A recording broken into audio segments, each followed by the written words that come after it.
When billionaire Gustavo Ferraz acquires an abandoned mansion, he expects to restore it for profit, until he discovers a boy secretly living inside.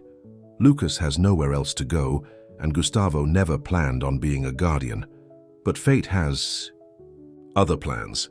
Before we dive in, comment below where you're watching from today. The evening sun cast long shadows across the grounds of Belmont Mansion as Gustavo Ferraz's sleek black limousine pulled through the wrought iron gates. At 52, Gustavo had built an empire from nothing, turning a small construction company into one of the country's largest real estate development firms. Today marked his latest triumph, the acquisition of the historic Belmont estate at an exclusive auction for a cool $28 million. "We've arrived, sir," his driver announced, pulling up to the grand entrance.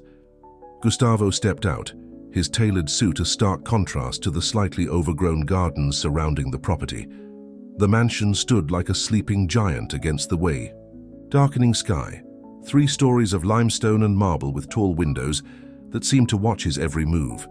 "It's even more impressive in person," remarked Teresa, his executive assistant, checking items off her tablet as she joined him.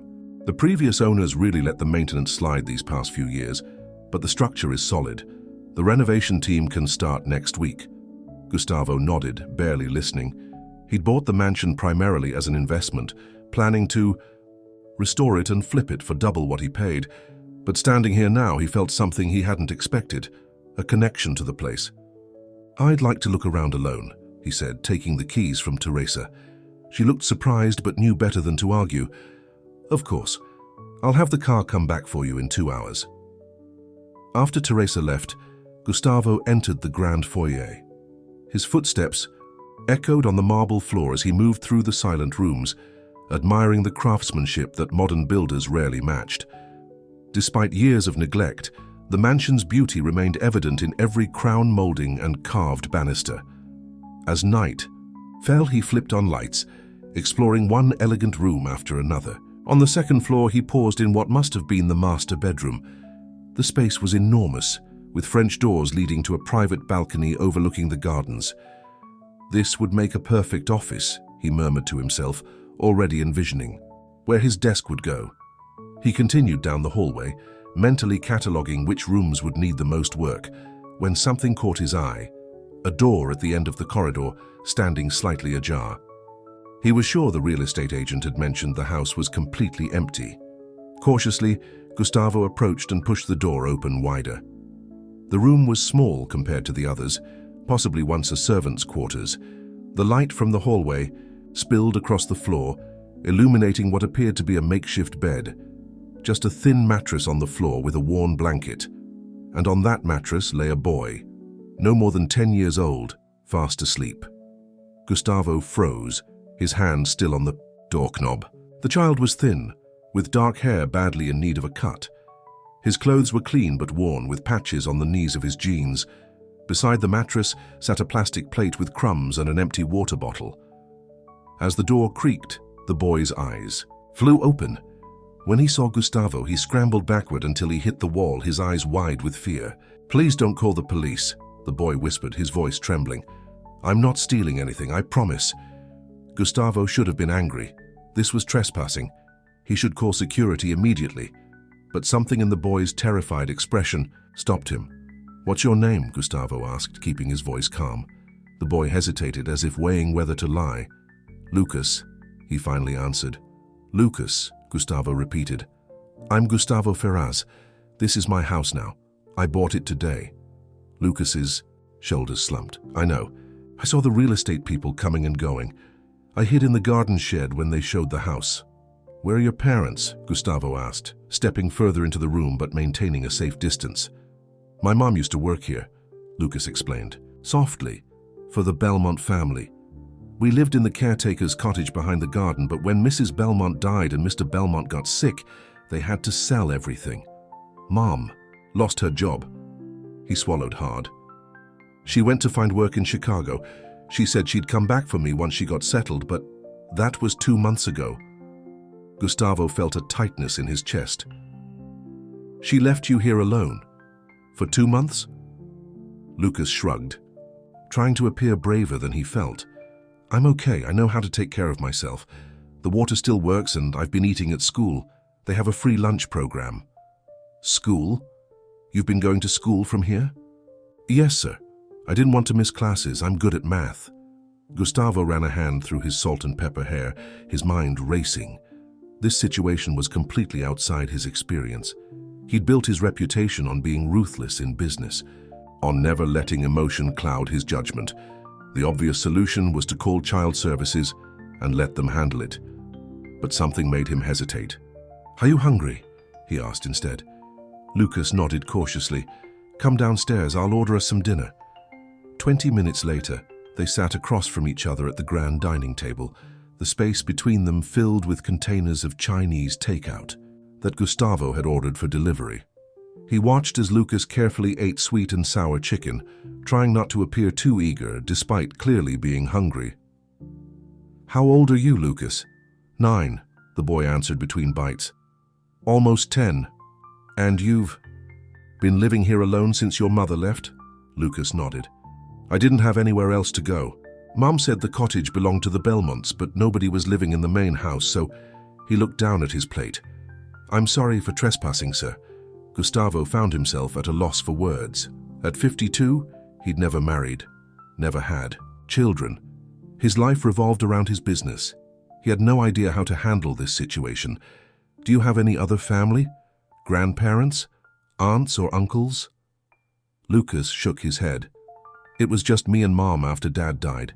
As the evening progressed, Gustavo learned more about Lucas's situation. His mother, Maria, had been the housekeeper for the Belmont family for 7 years. When old Mrs. Belmont died and Mr. Belmont suffered a stroke, their adult children had decided to sell the estate to cover medical bills and debts. Maria, along with the rest of the staff, had been let go. Unable to afford rent in the area and desperate for work, she'd left Lucas behind while she went to stay with a distant cousin in Chicago who'd promised to help her find a job. She called when she could, but those calls had become less frequent over the weeks. "The last time she called was 2 weeks ago," Lucas said quietly. "Her phone doesn't work anymore when I try to call back." Gustavo tried to keep his expression neutral, but inside he was furious. What kind of mother abandons her child this way? Yet he could see the love and loyalty in Lucas's eyes when he spoke of her. The boy still believed she would return. When they finished eating, Gustavo made a decision that surprised even himself. "It's late," he told Lucas. "We'll figure this out tomorrow. For tonight, you can stay here." Lucas's eyes widened. "You're not calling the police?" "Not tonight," Gustavo replied. "But we need to find a proper solution. You can't keep living like this." The relief on the boy's face was palpable. "Thank you, Mr. Ferraz." That night, Gustavo set Lucas up in one of the guest bedrooms with a proper bed, clean sheets, and a bathroom with hot water. He himself stayed in another bedroom down the hall, calling Teresa to cancel his return to the city apartment. "Is everything all right, sir?" she asked, clearly surprised by the change in plans. "Yes," he answered simply. "I've decided to stay at Belmont tonight. I'll explain tomorrow." As Gustavo lay in bed, staring at the ornate ceiling, he couldn't stop thinking about Lucas. The boy was remarkably resilient and resourceful for his age. To have survived on his own for 2 months, keeping himself clean, attending school, finding food, it spoke to a determination that Gustavo couldn't help but admire. It reminded him of himself at that age, fighting to survive after his own father abandoned the family. The difference was that Gustavo had still had his mother, working 3 jobs to keep a roof over their heads. Morning came with clear sunshine streaming through the windows. Gustavo woke early, his mind made up. He called his lawyer, then his PR manager, and finally Teresa. By the time Lucas came, downstairs, rubbing sleep from his eyes, Gustavo had put his plan in motion. "Good morning," he greeted the boy. "Did you sleep well?" Lucas nodded, still looking uncertain about his place in this strange situation. "I made a decision," Gustavo announced. "I'm going to let you stay here while we try to contact your mother." Hope flashed across Lucas's face, quickly followed by suspicion. "Really? Why would you do that?" It was a fair question. Gustavo had been asking himself the same thing all night. "Because everyone deserves a chance," he answered finally. "I had help when I was young, And now I'm in a position to help you, Lucas. Studied him carefully. What if we can't find my mom? Gustavo took a deep breath. Then we'll figure that out together. But for now, this is your home too. Later that morning, as promised, Gustavo's team arrived. His personal assistant Teresa, his lawyer Robert, and his PR manager Vanessa. Their shock was evident when he explained the situation. "Are you serious?" Teresa whispered, glancing at Lucas, who was sitting in the garden, visible through the window. "You can't just keep a child you found in an empty house." "I'm not keeping him," Gustavo replied firmly. "I'm providing him shelter while we locate his mother. Robert is already working on finding her." "This is highly irregular," his lawyer cautioned. "There are legal channels for situations like this, and those channels would put him in the system immediately," Gustavo countered. "Give me 2 weeks to find the mother. If we can't locate her by then, we'll involve the authorities." Vanessa, always thinking about public perception, saw a different angle. This could actually work in our favor. Billionaire developer helps. Abandoned child. The press would love it. Gustavo's expression hardened. "This isn't a PR stunt, Vanessa. Keep the press out of it for now." As his team continued to debate the wisdom of his decision, Gustavo looked out at Lucas sitting alone in the garden. The boy was small for his age, his shoulders hunched as if carrying an invisible weight. In that moment, something shifted inside Gustavo. This wasn't just about doing a good deed or assuaging his conscience. For reasons he couldn't fully articulate, he felt responsible for this child. By the end of the day, despite his team's concerns, Gustavo's mind was made up. Lucas would stay at Belmont Mansion, and Gustavo would protect him until they found a permanent solution. What he didn't realize was how this decision would change not only Lucas's life, but his own as well. 2 weeks passed quickly at Belmont Mansion. Despite his team's initial concerns, Gustavo found himself settling into an unexpected routine with Lucas. Each morning, he would wake early to have breakfast with the boy before his driver took Lucas to school. In the evenings, they would share dinner, with Lucas chattering about his day while Gustavo listened more attentively than he had to anyone in years. "Mr. Dawson said my math test was the best in the class," Lucas announced one evening. His fork paused midway to his mouth. He asked if I'd been getting extra help. Gustavo smiled, feeling an unfamiliar sense of pride. "And what did you tell him?" "That I've always been good at math," Lucas replied with a shrug. "But maybe it's easier to concentrate now that I'm not worried about—" He trailed off, his expression clouding. "About your mother," Gustavo finished for him. Lucas nodded, pushing his food around the plate. "Have you found her yet?" Gustavo set down his own fork. Robert, his lawyer, had hired a private investigator who had tracked Maria as far as Chicago, but then lost her trail. The cousin she'd supposedly gone to stay with claimed Maria had left after just 2 weeks, saying she'd found a better opportunity in Detroit. After that, nothing. "Not yet," Gustavo answered honestly. "But we're still looking." Lucas's shoulders slumped slightly, but he quickly rallied. "She'll come back," she promised. Gustavo felt a familiar tightness in his chest. He'd grown increasingly skeptical about Maria's return, but couldn't bring himself to shatter Lucas's hope. Their conversation was interrupted by the arrival of Teresa, who entered the dining room with a concerned expression. "Mr. Ferraz, we need to discuss something," she said, glancing meaningfully at Lucas. Gustavo nodded. "Lucas, why don't you go finish your homework? I'll come check on you later." Once Lucas had left, Teresa placed a tablet in front of Gustavo. "The 2 weeks are up. Robert says we need to contact Child Protective Services. This situation can't continue indefinitely without legal documentation." Gustavo frowned, scanning the email from his lawyer. "What's the rush? The boy is safe, attending school regularly, and we're still looking for his mother." "The school has started asking questions," Teresa explained. "You're not Lucas's legal guardian. If this continues much longer, we could be accused of kidnapping." Gustavo pushed back from the table, irritation flaring. "That's absurd. I found an abandoned child and I'm providing for him while we search for his parent. How is that kidnapping?" "Because you didn't report it," Teresa replied calmly. "Robert is concerned about the legal implications if this becomes public, and Vanessa thinks the longer we wait, the worse it looks from a PR perspective."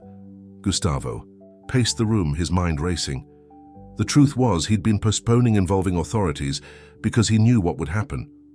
Lucas would be placed in foster care while the system tried to locate Maria. The boy had already experienced enough upheaval in his young life. "Schedule a meeting with Robert for tomorrow morning," he finally said. "I want to explore other options." The next day, in Gustavo's temporary office at Belmont, Robert laid out the situation bluntly. "There are only two legal paths forward," the lawyer explained. "Either we turn the matter over to Child Protective Services, or you apply for temporary guardianship while the search for his mother continues." "Guardianship?" Gustavo repeated, the word feeling strange in his mouth. Robert nodded. "It would give you legal standing to care for the boy, make medical decisions if necessary, and deal with the school. But it's a significant responsibility." "Gustavo, and it could become complicated if the mother returns."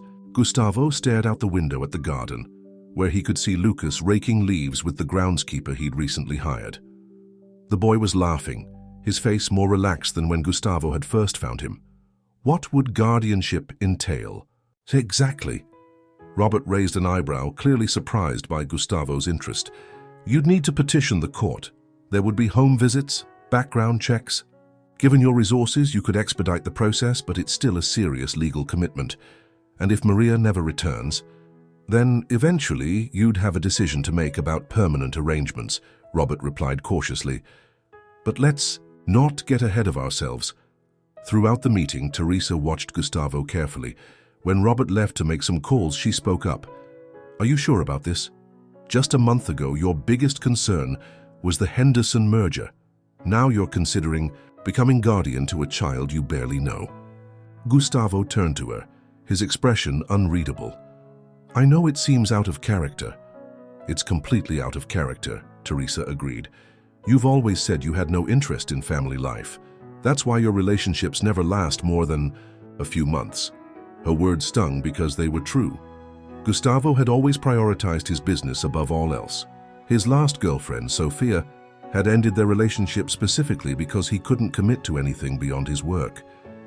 "People change," he said simply. Teresa's expression softened. "Yes, they do. But this isn't like buying a new car or even a new company, Gustavo. This is a child's life. If you start this process and then change your mind—" "I won't," he interrupted, surprised by his own certainty. Later that afternoon, Gustavo took Lucas for a walk around the estate grounds.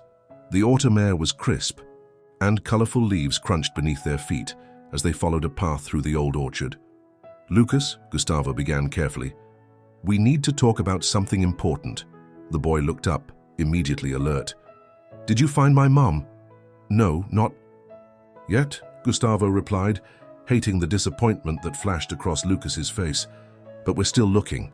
What I wanted to discuss is what happens while we continue searching." Lucas kicked at a pile of leaves, his face guarded. "Are you sending me away?" "No," Gustavo said firmly.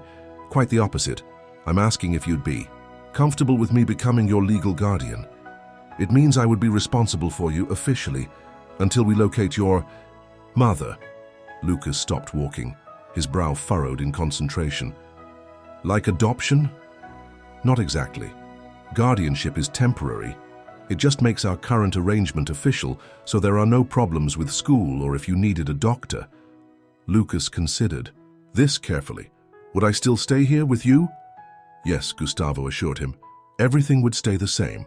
You'd just have the proper paperwork saying I'm allowed to take care of you." After a moment, Lucas nodded. "Okay, I think that sounds good." Then his expression grew serious. "But when my mom comes back, I'll have to go with her, right?" Gustavo felt that familiar tightness in his chest. "Yes, of course, this is just temporary until she returns." The legal process moved quickly, smoothed by Gustavo's resources and connections. Within days, a social worker named Mrs. Bennett came to evaluate Belmont Mansion and interview both Gustavo and Lucas separately. Gustavo found himself uncharacteristically nervous as the woman inspected the house, making notes about everything, from the security system to the fully stocked refrigerator. When she finally sat down with him in the study, her expression was thoughtfully neutral. "Mr. Faraz, I've been doing this job for 23 years, she began, and I've learned to trust my instincts about people. What I'm trying to understand is why a successful businessman with no previous interest in children suddenly wants to become guardian to a boy he met just weeks ago. Gustavo had anticipated this question, yet still found it difficult to articulate an answer. "I see something of myself in Lucas," he said finally. "When I was young, my father left us. My mother worked herself to exhaustion to provide for me. If not for the help of others, teachers, neighbors, a particular business owner who gave me my first job, I wouldn't be where I am today." He paused. "I have the resources to help Lucas while we search for his mother. It seems like the right thing to do." Mrs. Bennet studied him. "And if his mother is never found, then we'll address that situation when it arises," Gustavo replied diplomatically. The social worker made a few more notes before closing her file. "Lucas speaks very highly of you. He seems to have adjusted well to living here, and his school reports indicate improvement in both academics and social interaction since you entered his life." She stood, extending her hand. "Based on my evaluation, I'll be recommending approval of the temporary guardianship. The court date should be scheduled within the next few weeks." After Mrs. Bennet left, Gustavo found Lucas sitting on the stairs, clearly having tried to eavesdrop on the conversation. "Well?" the boy asked anxiously. Gustavo smiled. "It looks good.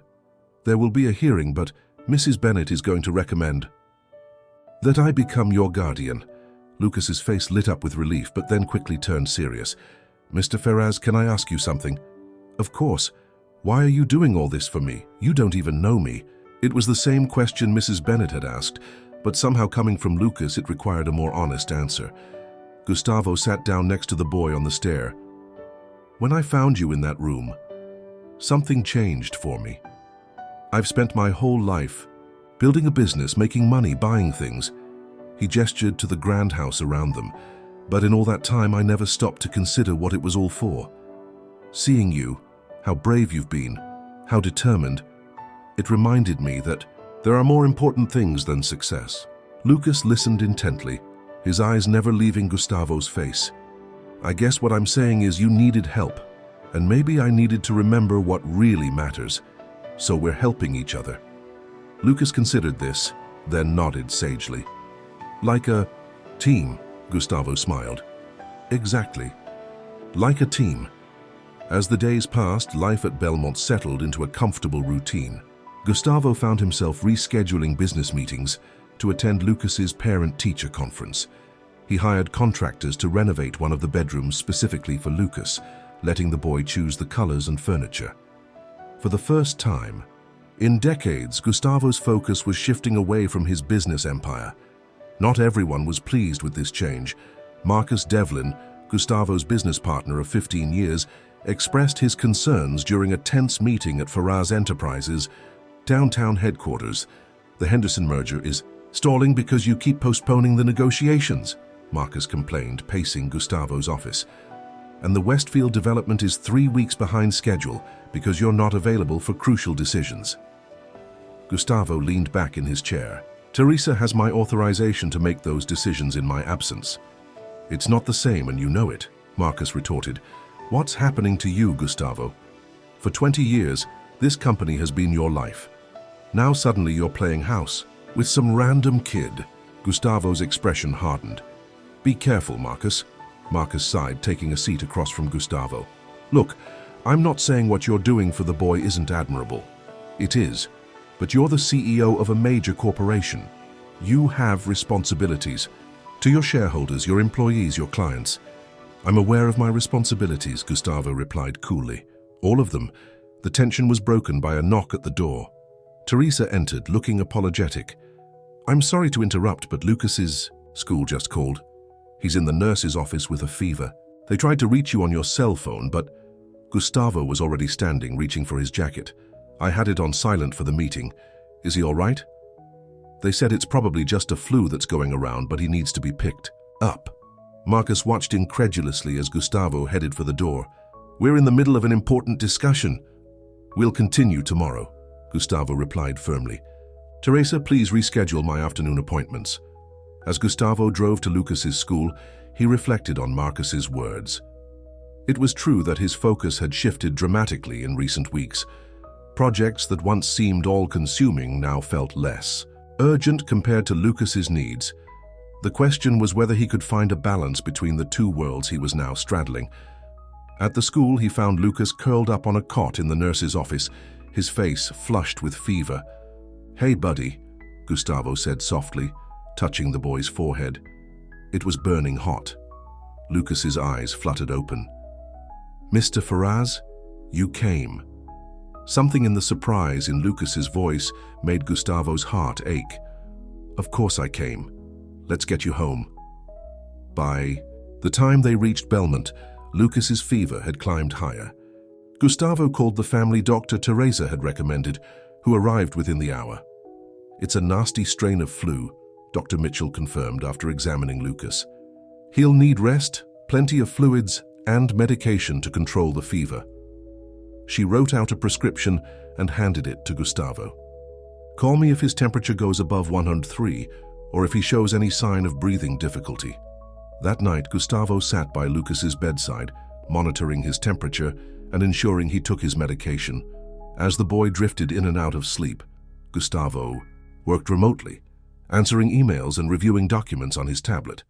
Around midnight, Lucas woke, momentarily disoriented. "Mom?" he called weakly. Gustavo set aside his tablet immediately. "It's me, Lucas. Mr. Faraz, you're at Belmont, remember?" Lucas's fever-bright eyes focused on Gustavo's face. "You're still here." "I'm not going anywhere," Gustavo assured him, adjusting the cool cloth on the boy's forehead. Lucas seemed to consider this, then whispered, "My mom used to sing to me when I was sick." Gustavo hesitated. He wasn't much of a singer and couldn't remember the last time he'd even tried. "I don't know many songs," he admitted. "That's okay," Lucas murmured, his eyes already drifting closed again. "Just stay." "I will," Gustavo promised, settling back in the chair. As he watched Lucas sleep, Gustavo realized something profound had changed in his life. For decades, his identity had been inextricably linked to his business success. Now, in the span of just a few weeks, his priorities had shifted dramatically. The thought should have terrified him, but instead he felt a strange sense of peace. Outside, rain began to patter against the windows of Belmont Mansion.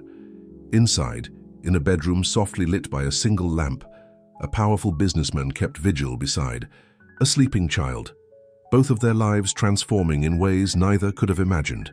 The morning of the guardianship hearing arrived with clear skies and golden autumn sunshine. Gustavo adjusted Lucas's tie as they stood in the foyer of Belmont Mansion, both dressed in suits, Gustavo in his usual tailored charcoal gray, Lucas in a new navy blue suit that Teresa had helped select for the occasion. "Remember, the judge might ask you some questions," Gustavo explained, smoothing Lucas's collar. "Just answer honestly.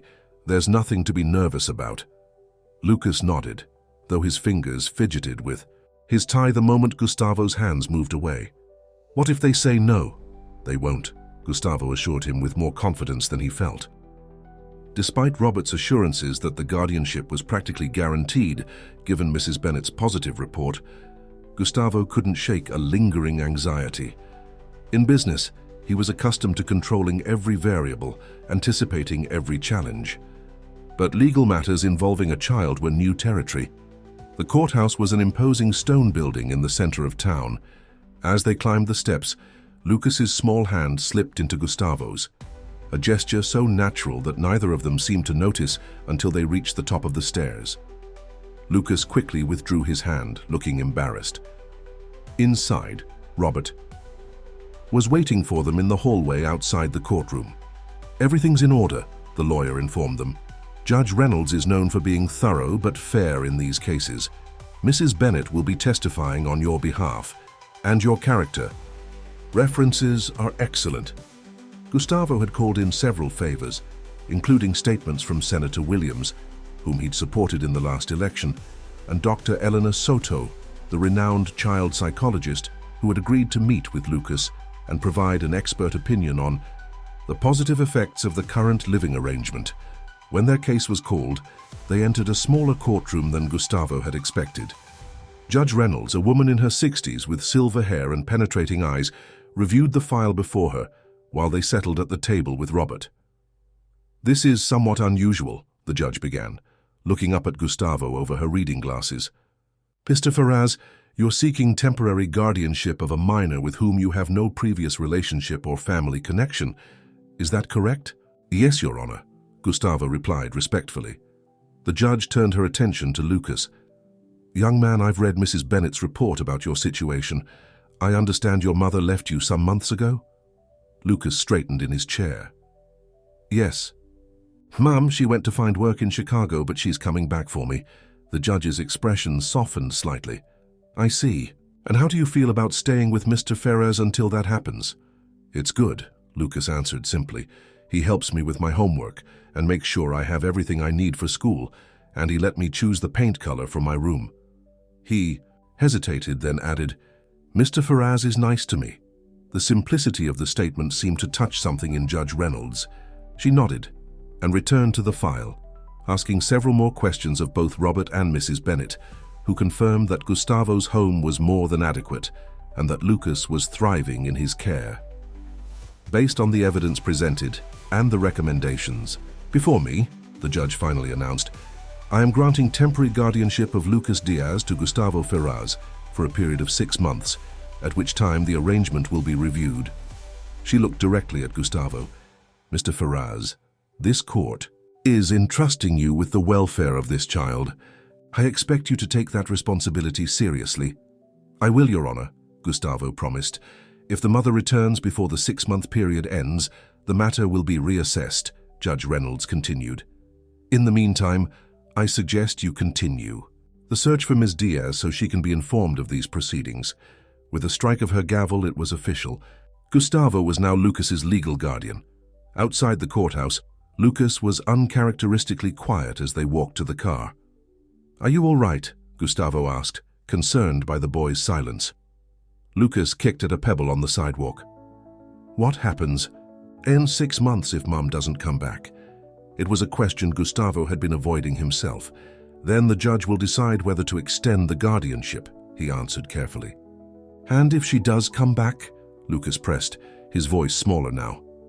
"Will I have to leave Belmont right away?" Gustavo stopped walking and knelt to meet Lucas at eye level, placing his hands on the boy's shoulders. "Lucas, I promised from the beginning that this arrangement was temporary. Until your mother returns, I won't break that promise." Lucas nodded, but his eyes remained troubled. I like living with you." Something warm spread through Gustavo's chest. "I like having you there too," he admitted. Then, hoping to lighten the mood, he added, "Now, how about we celebrate? Anywhere you want to go for lunch?" Lucas's face brightened immediately. "Can we go to Tony's Pizza? And can I get a chocolate milkshake?" Gustavo laughed, standing up and adjusting his tie. "Tony's Pizza it is, and yes, to the milkshake." The celebration continued back at Belmont, where Teresa had arranged for a small party with balloons and a cake that read, "Congratulations," in blue icing. Even Robert seemed to be enjoying himself, his usual professional reserve softening as he watched Lucas show off the model airplane he and Gustavo had been building together. Only Marcus remained apart from the festivities, standing by the window, with a troubled expression. "You should have seen the judge when Lucas spoke," Gustavo told him, joining his business partner with a glass of champagne. "I think she was ready to grant the guardianship on the spot." Marcus turned, his expression serious. "That's what concerns me, Gustavo. You've always been completely focused on business, ruthless when necessary. Now I see you building model airplanes and ordering pizza. I hardly recognize you." Gustavo frowned. "People change, Marcus. Not like this. Not so completely, so quickly." Marcus lowered his voice. "Have you considered what happens if the mother comes back? Or worse, what if she doesn't? Are you really prepared to raise a child, to be a father?" The word father hit Gustavo like a physical blow. He hadn't allowed himself to think that far. Her head focusing instead on the immediate needs.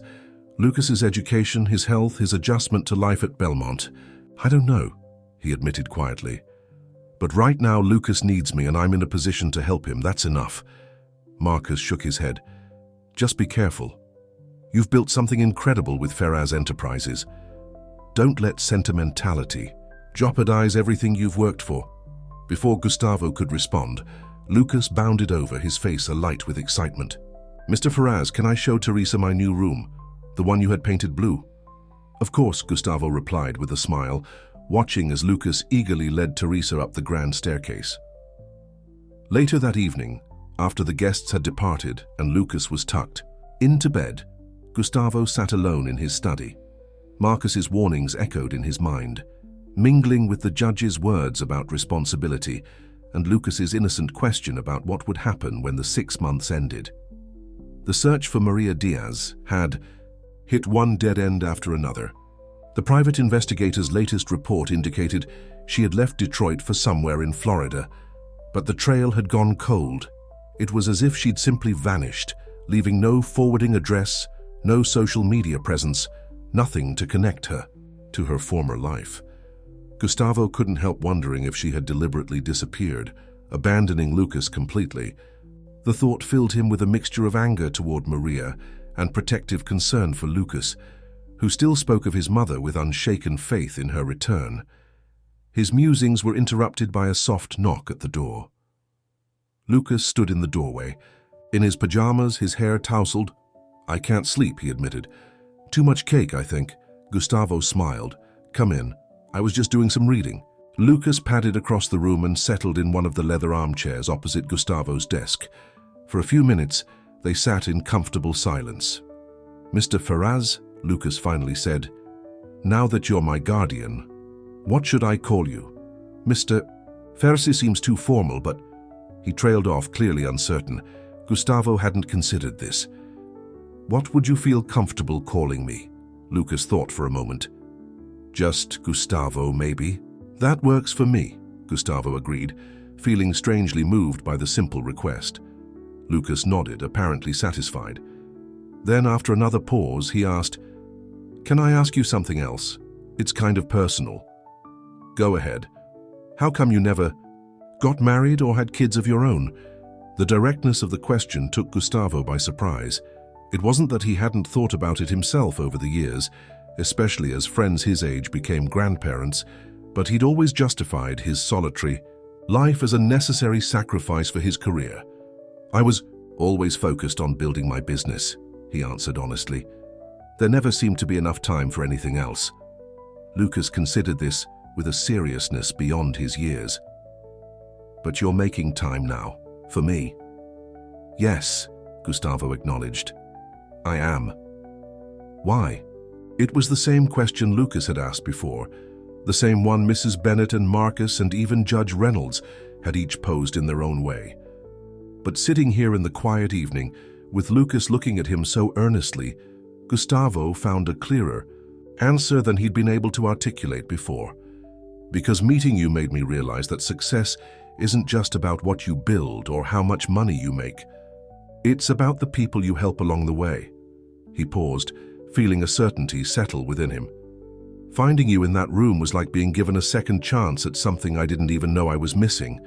Lucas absorbed this, then yawned widely. "I think the cake sugar crash is happening," he mumbled. Gustavo chuckled. "Time for bed, then." To his surprise, Lucas didn't immediately get up to leave. Instead, the boy hesitated, then asked in a rush, "Could you maybe read to me, just until I fall asleep?" 20 minutes later, Gustavo sat in a chair beside Lucas's bed, reading aloud from The Adventures of Huckleberry Finn, a book he remembered loving as a boy. Lucas had already drifted off, his breathing deep and even, but Gustavo continued, reading softly, finding a strange peace in the simple act. When he finally closed the book and turned off the bedside lamp, he stood looking down at the sleeping child for a long moment. 6 months seemed both too short and impossibly long. Too short if Maria never returned, and this temporary arrangement had to end. Too long if she did come back and Lucas had to leave the life they were building together. The weeks that followed brought a new rhythm to life at Belmont. Gustavo adjusted his work schedule, spending mornings at the mansion where he could have breakfast with Lucas before school, then heading to the office for the afternoon. He reserved weekends entirely for Lucas, something that would have been unthinkable just months earlier, when he regularly worked 7 days a week. They established traditions: Friday movie nights with homemade popcorn, Saturday morning bike, rides around the estate grounds, Sunday afternoons working on increasingly complex model airplanes. Lucas's room gradually transformed from a generic guest room to a space that reflected his personality. Shelves lined with books, walls decorated with posters of airplanes and space shuttles, a desk where he worked diligently on school assignments. At say, Ferraz Enterprises, the changes in Gustavo did not go unnoticed. Some employees found the new, more approachable version of their boss refreshing. Others, particularly those who had thrived under his previous laser focus on results, were unsettled by the shift. "The Westridge development is still behind schedule," Marcus reminded him during a tense board meeting. "And the Henderson merger is officially off the table since you missed the final negotiation deadline." Gustavo absorbed the criticism calmly. "The Westridge timeline has been adjusted, and we've already secured the Springfield deal to offset any losses from Henderson, which you negotiated in half the time you would have previously devoted to it," Marcus pointed out, "and accepted terms you would have rejected outright a year ago." There was an uncomfortable silence around the conference table as the other board members waited for Gustavo's response.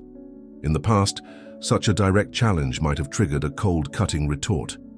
Now Gustavo merely shrugged. "The terms were favorable enough, and the faster timeline means we can move on to other projects sooner. Sometimes efficiency is more valuable than perfection." After the meeting, Teresa fell into step beside Gustavo as they walked back to his office. "Marcus isn't wrong," she said carefully. "Your approach has changed significantly." Gustavo glanced at her. "For better or worse?" "Different," Teresa replied diplomatically. Then with a small smile she added, "But I do think Lucas has been good for you. I've worked for you for 12 years and I've never seen you take a weekend off until now." Gustavo chuckled. "He's a good kid. Smart, too. His math grades are impressive." "I've noticed," Teresa agreed. "He was explaining algebra to me the other day like he was the teacher." Their conversation was interrupted by Gustavo's phone ringing. It was Mrs. Chen, Lucas's current teacher. "Mr. Ferraz, I hope I'm not interrupting anything important," she began. "I'm calling because there was an incident at school today involving Lucas." Gustavo's chest tightened. "Is he all right?" "Physically, yes," Mrs. Chen assured him. "But he got into an altercation with another student. They were teasing him about his mother, saying she'd abandoned him because she didn't want him anymore. Lucas pushed the boy and unfortunately he fell and sprained his wrist." Gustavo closed his eyes briefly. "I understand. What happens now?" "School policy requires a 1-day suspension for physical altercations," Mrs. Chen explained. "Lucas will need to stay home tomorrow, and we'd like you to come in for a conference when he returns on Thursday." "Of course," Gustavo agreed. "Is Lucas there now? Can I speak with him?" There was a pause. Then Lucas's voice came on the line, small and subdued. "Gustavo, I'm sorry." "It's okay," Gustavo assured him, hearing the tremor in the boy's voice. "We'll talk about it when I pick you up. I'm leaving the office now." 30 minutes later, Gustavo found Lucas sitting alone outside the principal's office. His shoulders hunched, his normally bright expression clouded with shame. The drive home was quiet, Lucas staring out the window while Gustavo tried to find the right words. It wasn't until they were back at Belmont, sitting in the kitchen with mugs of hot chocolate, that Lucas finally spoke.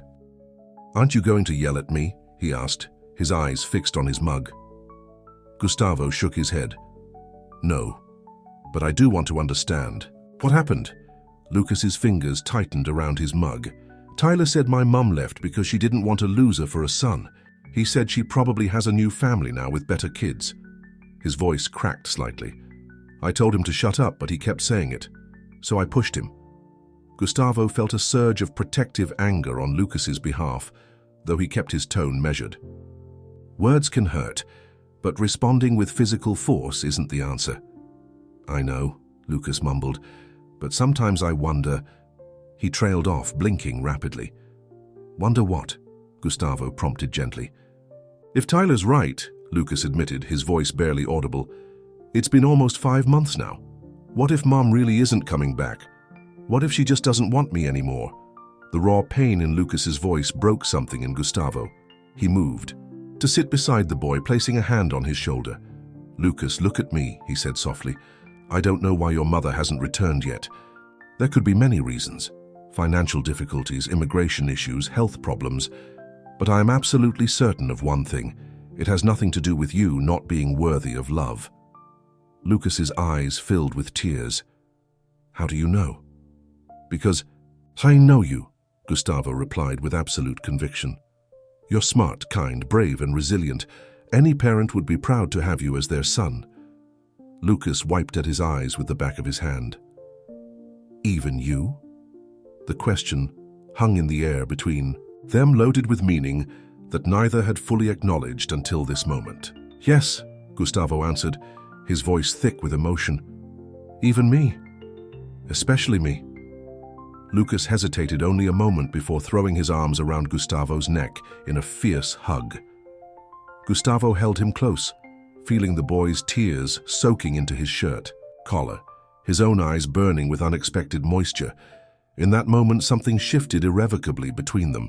What had begun as a temporary arrangement, an act of charity from a wealthy man toward an abandoned child, had transformed into something deeper and more permanent, a bond that neither had sought, but both now cherished.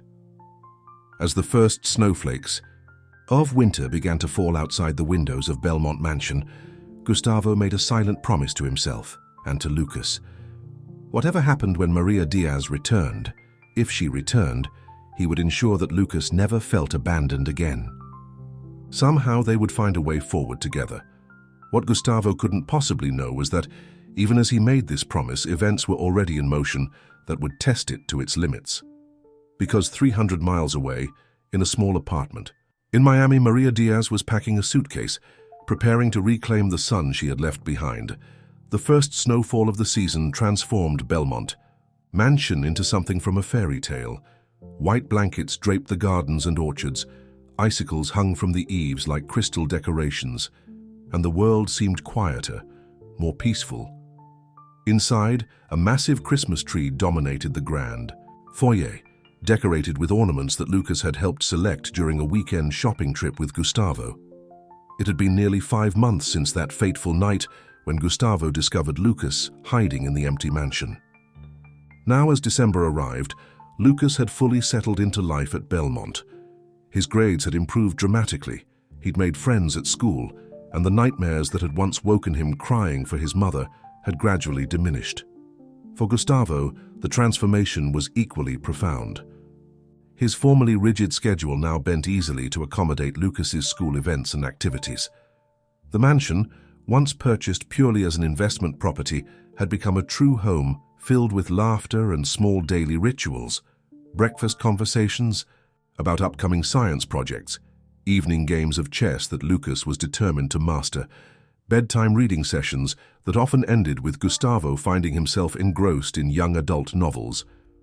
"The holiday party is all set for next Saturday," Teresa announced, reviewing her tablet as she and Gustavo sat in his home office at Belmont. "We've confirmed 50 guests, including the mayor and several key investors." Gustavo nodded, signing the documents she'd brought for his approval. "And Lucas's gift?" Teresa smiled. "The telescope will be delivered tomorrow while he's at school. I've arranged for it to be hidden in the garden shed until Christmas morning." "Perfect," Gustavo replied, his expression softening. Lucas had developed a fascination with astronomy after a field trip to the planetarium, spending hours reading about constellations and distant galaxies. Teresa hesitated, then said carefully, "There's something else we need to discuss." Robert called this morning with an update on Maria Diaz. Gustavo's pen paused mid-signature. Despite the continued search, there had been no concrete news of Lucas's mother for months. What did he find? The private investigator finally located her in Miami, Teresa explained. "She's been working at a hotel there since October." Gustavo set down his pen, his mind racing. "Did Robert make contact with her?" "Yes. She claims she's been trying to save enough money to return for Lucas. She said she lost her phone and all her contacts when she was robbed in Chicago, and she's been working double shifts to afford a place for them to live, and the trip back There was something in Teresa's tone that made Gustavo look up sharply. "You don't believe her," Teresa shrugged. "It's not my place to judge," but the investigator noted that she seemed reluctant when Robert mentioned she could speak with Lucas by phone immediately. She said she'd rather wait and see him in person. A cold feeling settled in Gustavo's stomach. "When?" "That's the thing," Teresa continued. "She told Robert she'd be coming next week. But then this morning she called his office directly and said she's actually arriving tomorrow." "Tomorrow?" Gustavo stood abruptly. "Why the sudden change?" She didn't say. Robert tried to explain that there would need to be a transition period, discussions with the family court, but she was insistent that she wants to see Lucas immediately. Gustavo moved to the window, watching as snow continued to fall gently outside.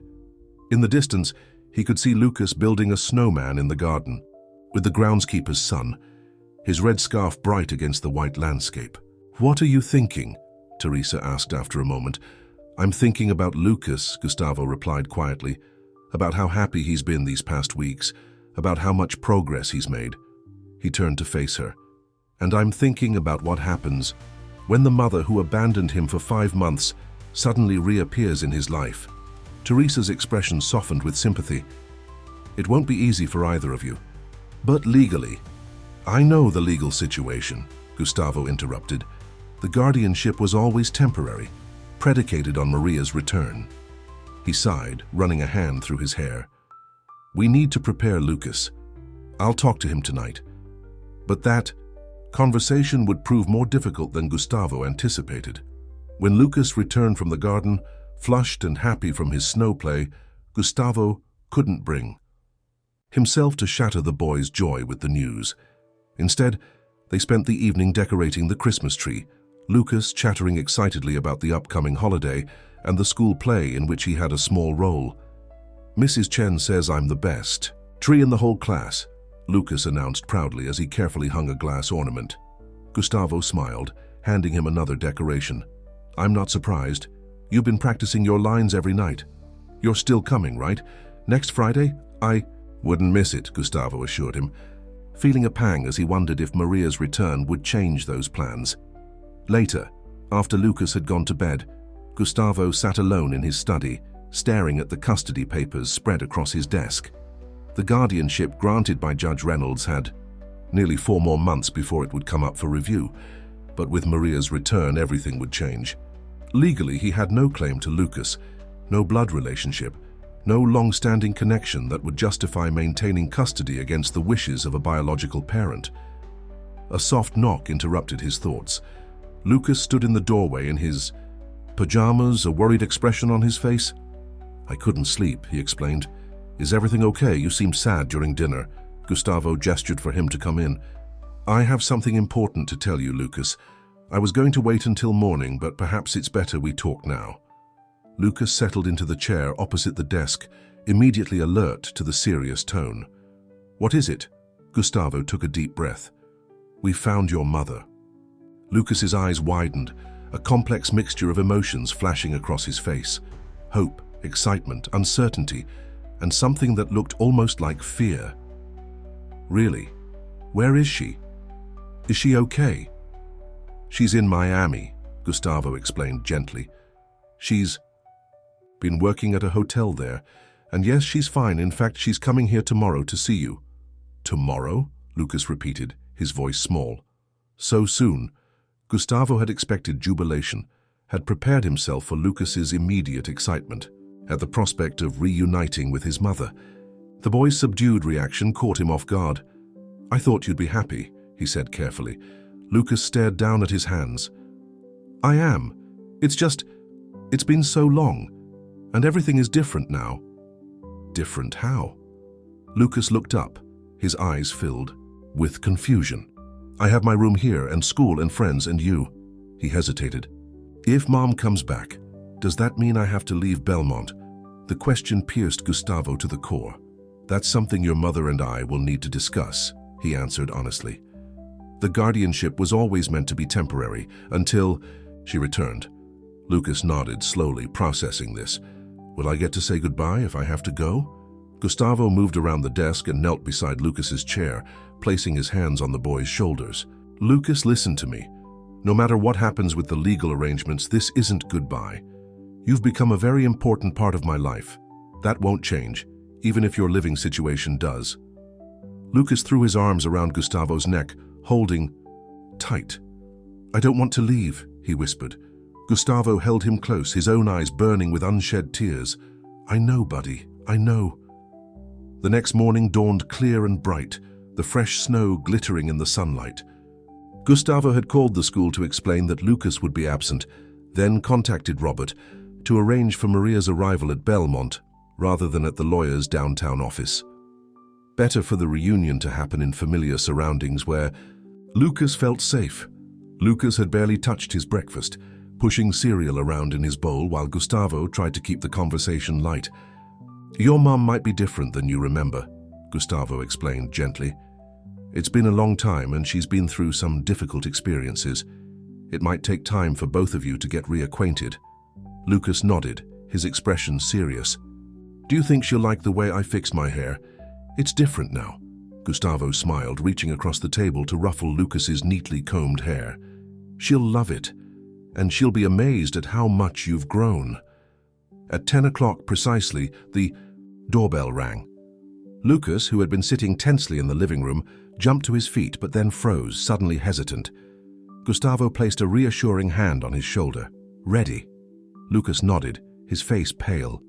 When Gustavo opened the front door, he found a woman in her early 30s with dark hair pulled back in a neat ponytail. Though her clothes were simple, jeans, boots, and a navy blue coat, there was a dignity in her bearing that commanded respect. Mr. Ferraz? She asked, her voice carrying a slight accent. I'm Maria Diaz. Gustavo extended his hand. Please come in. As Maria stepped into the foyer, her eyes moved past Gustavo to where Lucas stood partially hidden behind the living room doorway. For a moment, she seemed frozen in place, her expression a mixture of joy and disbelief. Lucas, she whispered, mi hijo. Lucas took a hesitant step forward, then another, his eyes never leaving his mother's face. Mum? Maria knelt, opening her arms, and finally Lucas moved, running to her embrace. She held him tightly, murmuring rapid Spanish into his, hair as tears streamed down her face. Gustavo stepped back, giving them space for their reunion. Despite the ache in his chest, he couldn't deny the genuine love evident in Maria's tearful embrace and Lucas's trembling shoulders. After several minutes, Maria looked up at Gustavo over Lucas's head, her eyes filled with gratitude. Thank you, she said simply. Thank you for taking care of my son. Gustavo nodded, not trusting himself to speak. Mum, wait till you see my room, Lucas said, pulling back to look at her face. And I have to show you my science project. I got an A+. And Gustavo's been teaching me chess and I'm learning to play pretty good. Maria smiled, brushing hair from Lucas's forehead with gentle fingers. I want to hear everything, mi amor. Everything that happened while I was away. They moved to the living room, where Lucas eagerly began showing his mother photographs of school events and projects he'd completed. Maria listened attentively, asking questions and exclaiming over his accomplishments, though Gustavo noticed a shadow in her eyes, perhaps regret for the milestones she had missed. After Lucas had exhausted his initial excitement, Gustavo suggested, gently, Lucas, why don't you go get your science project from your room to show your mum? The one about the solar system. Once Lucas had bounded up the stairs, an awkward silence fell between the adults. This is a beautiful home, Maria finally said. Lucas seems very happy here. Gustavo nodded. He's a remarkable boy. Smart, kind, resilient. Maria's eyes filled with tears again. Mr. Ferraz, I don't know how to thank you for what you've done. When I left Lucas, I thought it would only be for a few weeks. I had a job lined up in Chicago, a place to stay with my cousin. But when I got there, the job fell through. Then my cousin's husband lost his job, and they couldn't keep me. She twisted her hands in her lap. Everything went wrong. I was robbed. I had to take whatever work I could find. Every time I saved enough to come back, another emergency happened. Why? Didn't you call? Gustavo asked, unable to keep a note of accusation from his voice. Lucas waited for months believing you would return any day. Maria looked down, shame evident in her posture. At first it was because I lost my phone with all my contacts. Then as time passed I was too ashamed. What kind of mother leaves her child? I wanted to come back only when I could provide for him properly. She met Gustavo's gaze directly. I know you must think the worst of me, but I love my son. I have worked 16-hour days for months to save enough money to start over with him. Before Gustavo could respond, Lucas returned, carefully carrying his model of the solar system. The conversation shifted back to safer topics as Lucas proudly explained the details of his project to his mother. Throughout the day, Gustavo observed the interaction between mother and son. Despite the initial awkwardness, their bond was evident. Lucas gradually relaxed in Maria's presence, his natural exuberance returning as he showed her around Belmont and told stories of his time there. Yet Gustavo also noticed the way Lucas repeatedly included him in the conversation, the way the boy's eyes sought his approval or confirmation, the way he deliberately mentioned future plans that involved Gustavo. The Christmas party, the school play, weekend trips they had discussed. By late afternoon, the three of them sat in the kitchen, drinking hot chocolate. The time had come to discuss what happened next. Lucas, Maria began carefully, I've found us an apartment in town. It's small but nice. There's a bedroom just for you and it's in the same school district so you won't have to change schools. Lucas glanced quickly at Gustavo before responding. You mean we're staying here? In this town? Maria nodded. I've been offered a position at the Grand Hotel downtown. The pay is good and there are opportunities for advancement. She hesitated. But it means we'll be moving out of Mr. Ferraz's house. We'll have our own place again like before. Lucas set down his mug, his expression troubled. When? The apartment will be ready next week, Maria explained. I thought, perhaps you could finish the school week here, and we'll move over the weekend. Lucas's eyes filled with tears. But Christmas is coming and the school play, and I have my own room here. His voice rose with each statement, panic edging into his tone. And Gustavo was going to teach me to ice skate on the pond when it freezes. Maria reached for his hand. Mijijo, I know this is hard, but we need to be a family again. We can be a family here, Lucas exclaimed, standing suddenly. Can't we, Gustavo? Mom could live here too. The mansion is big enough. The desperate hope in Lucas's eyes broke Gustavo's heart. Lucas, he said gently, your mother wants you to have your own home together, that's important. But I don't want to leave, Lucas cried, tears now streaming down his face. I thought maybe... He broke off, unable to continue, and ran from the room. Maria started to rise, but Gustavo held up a hand. May I? I think I know what's troubling him. With Maria's reluctant nod, Gustavo went after Lucas, finding him curled up on his bed, face buried in his pillow. Lucas, Gustavo said softly, sitting on the edge of the bed. Talk to me.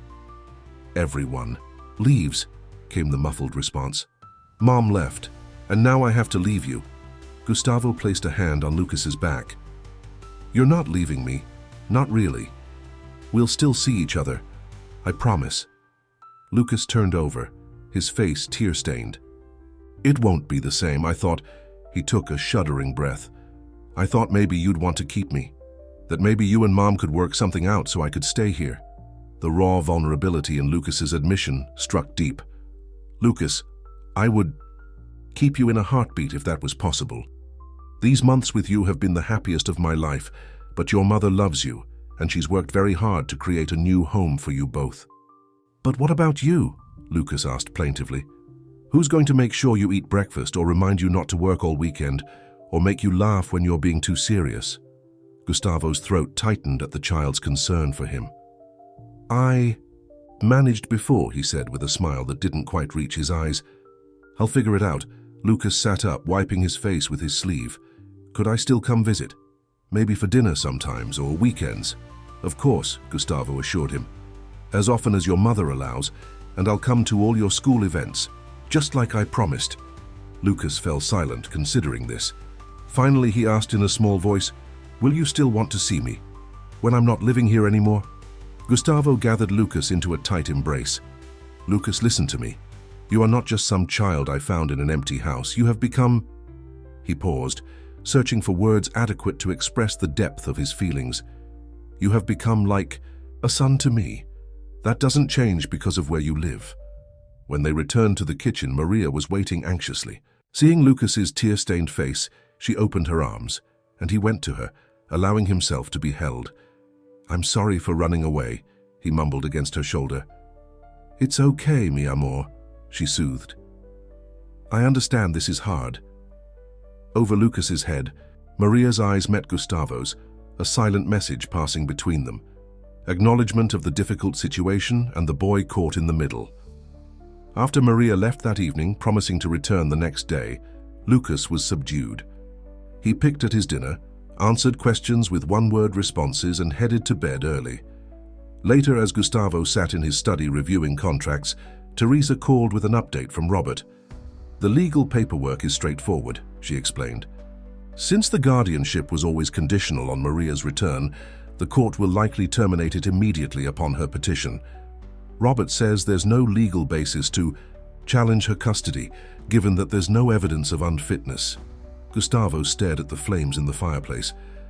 "And there shouldn't be," he said finally. "She made mistakes, but she loves Lucas. I saw that clearly today." "Are you all right?" Teresa asked gently. "I know how attached you've become to him." "I'll be fine," Gustavo replied automatically, then sighed. "No, that's not true. This is harder than I expected, but what matters is what's best for Lucas." The days that followed settled into an uneasy routine. Maria spent several hours each day at Belmont, gradually rebuilding her relationship with Lucas, while respectfully acknowledging the bond he had formed with Gustavo.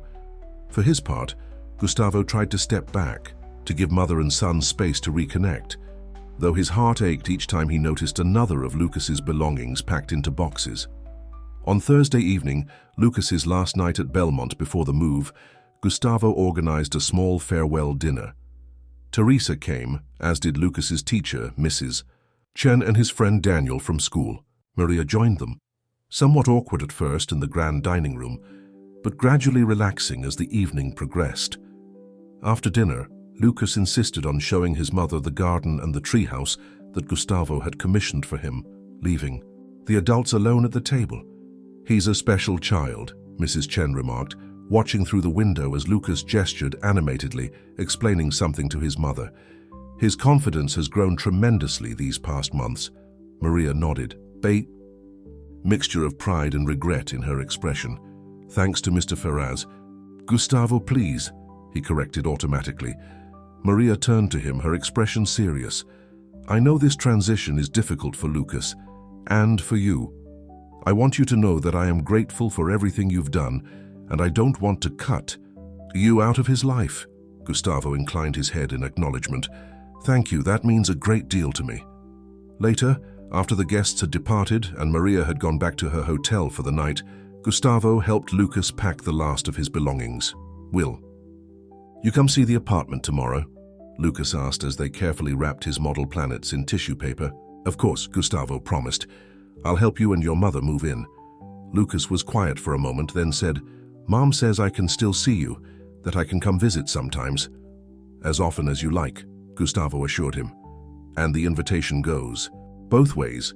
Your mother is welcome here anytime." Lucas nodded, then reached under his bed and pulled out a clumsily wrapped package. "I made you something. A goodbye present." Gustavo took the package, touched by the gesture. "Thank you, Lucas, but remember, this isn't goodbye." "I know, but I still wanted you to have it." Unwrapping the package, Gustavo found a handmade photo frame decorated with painted macaroni and glitter. Inside was a picture Teresa had taken of Gustavo and Lucas during their trip to the planetarium, both of them smiling widely at the camera. "I made the frame in art class," Lucas explained, watching Gustavo's face anxiously.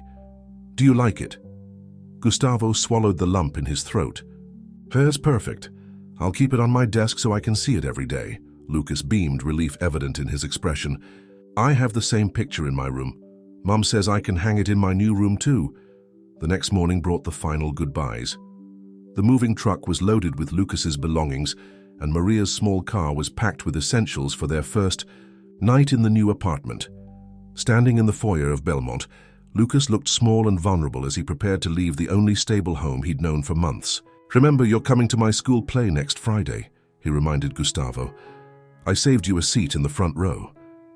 "I wouldn't miss it," Gustavo assured him, kneeling to meet the boy at eye level. "And you're coming back here for the Christmas party next weekend, right?" Lucas nodded, then threw his arms around Gustavo's neck in a fierce hug. "Thank you for finding me," he whispered. "Thank you for being my guardian." Gustavo held him close, memorizing the feel of the small arms around his neck, the scent of the shampoo Lucas insisted on using because it smelled like forests. "Thank you for changing my life," he replied softly. When Lucas finally pulled away, his eyes were wet, but his smile was brave. "See you soon, Gustavo." "See you soon, Lucas." As the car pulled away down the driveway, Gustavo stood on the front steps of Belmont Mansion, watching until it disappeared from view. The emptiness of the house seemed to echo around him as he turned and went back inside. In the weeks that followed, Gustavo kept his promises. He attended Lucas's school play, applauding loudly when Lucas delivered his lines flawlessly as the most animated Christmas tree in the production. He invited Maria and Lucas to the holiday party at Belmont, introducing them to his business, associates and friends. He helped Lucas set up the telescope that had been his Christmas gift, spending a cold December evening pointing out constellations from the balcony of the apartment Maria had furnished with care. For his part, Lucas gradually adjusted to his new living situation. The apartment was small but cozy, and being reunited with his mother healed a wound that had been open for too long. Yet he never stopped talking about Belmont, never stopped including Gustavo in his stories and plans. One snowy evening in late January, Gustavo was working late at his downtown office when his intercom buzzed. "Mr. Ferraz, there's a Maria Diaz here to see you," his assistant announced. "She doesn't have an appointment, but she says it's important." Surprised, Gustavo asked for her to be shown in immediately. Maria entered, looking nervous but determined, still wearing her hotel uniform under her winter coat. "I'm sorry to interrupt your work," she began, "but I needed to speak with you privately, without Lucas present." "Of course," Gustavo replied, gesturing for her to sit. "Is everything all right? How is Lucas adjusting to the apartment?" "He's doing well," Maria assured him. "But he misses Belmont. He misses you." She paused, gathering her thoughts. "Mr. Ferraz, Gustavo, I have been watching my son these past weeks. I've seen how his face lights up when you visit, how eagerly he shares his news with you, how he treasures the time spent at the mansion." Gustavo nodded, uncertain where this conversation was heading. "I care deeply for Lucas. That hasn't changed." "I know," Maria acknowledged, "and he cares for you. In fact, I believe he loves you as he would a father." She took a deep breath. "Which is why I have a proposal. Lucas thrived at Belmont. He had space to grow, to learn, to be himself. The apartment is adequate, but it is small, and my work hours are long." She met Gustavo's gaze directly. "I am proposing a shared custody arrangement. Lucas would spend weekdays at Belmont, where he has his room and you can help with his schooling.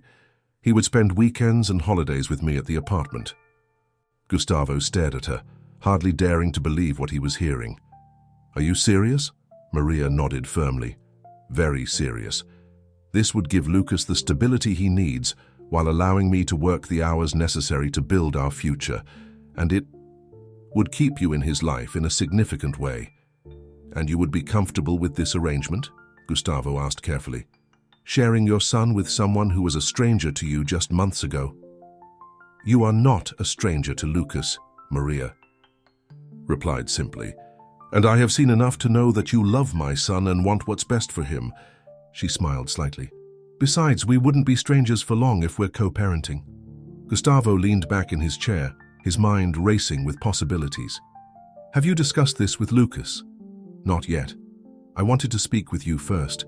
"And legally, would this be formalized?" Maria nodded. "I've already spoken with your lawyer, Mr. Roberts. He believes we could arrange a legal guardianship agreement that would satisfy the court." A surge of hope rose in Gustavo's chest. "When would this arrangement begin?" "As soon as possible," Maria replied. "If you agree." Gustavo's answer was immediate and heartfelt. Yes, absolutely yes. The following weekend, Gustavo invited Maria and Lucas to Belmont for dinner. The boy was clearly delighted to be back in the mansion, running from room to room as if checking that everything remained as he remembered. Over dessert, Maria gently explained the new arrangement they had discussed. Lucas listened with growing excitement, his eyes darting between the two adults as if afraid this was somehow a cruel joke. So I would live here during the week, he clarified. In my old room? And go to school from here? That's right, Gustavo confirmed. And you'd stay with your mom on weekends and holidays. And both of you are okay with this? For real? Maria reached across the table to take her son's hand. For real, mi amor. We both want what makes you happy. Lucas's face broke into the widest smile Gustavo had ever seen. This is awesome, he exclaimed, bouncing in his chair. It's like having two homes and two families. Gustavo and Maria exchanged a glance over Lucas's head, sharing a moment of understanding.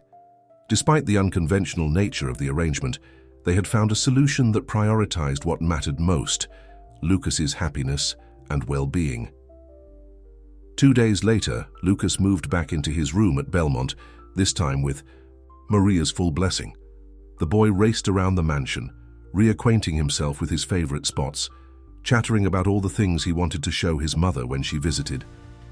That evening, as Gustavo tucked Lucas into bed, the boy asked drowsily, "Is this forever? The new arrangement with Mom?" Gustavo smoothed the blankets, considering his answer carefully. "It's for as long as it works for all of us. Your mother and I both want you to be happy, Lucas.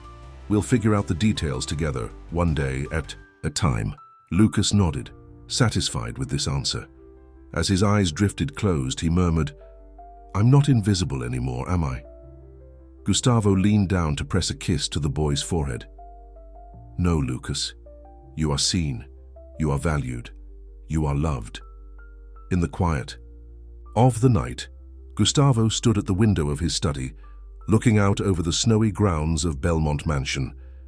The house that he had once viewed as merely an investment had become a true home.